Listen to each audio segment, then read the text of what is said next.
recognize that the county has the really important convening leadership role in this. And we've recognized that, and we've been successful in that in part because lesson 2 is you've got to have somebody dedicated to doing it and sort of persistent at it and develop relationships, and so much of it is relationships. And so again, this is where, you know, I mean, David's tenure in the position and his, you know, kind of continued dedication has been a real asset to us because sort of people know he becomes sort of the central switchboard for the collaboration opportunities. And I think you have to have resources available, and this has been the leadership role that our board's played. In, you know, being willing to stockpile some fiber and conduit. You know, not having a big debate about it. Do you really think you're going to use, you know, $1.2 million worth of conduit? Do you really think you're going to need 144 strands? We haven't had those discussions based on our past learning. So I think those are 3 things.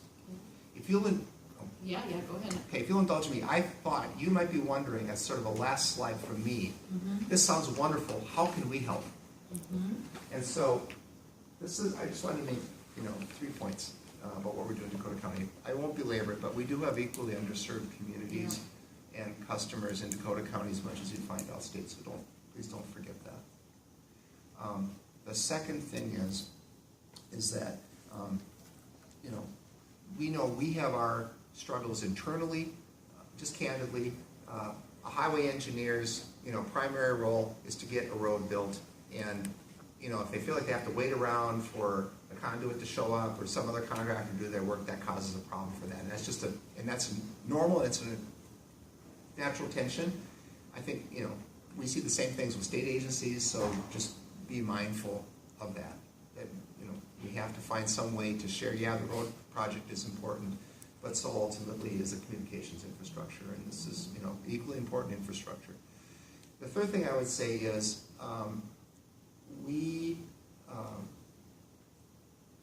have this capacity, and we're probably only scratching the surface in terms of how we can really make full use of it to develop and deliver good public services that really maximize the public's return on the investment.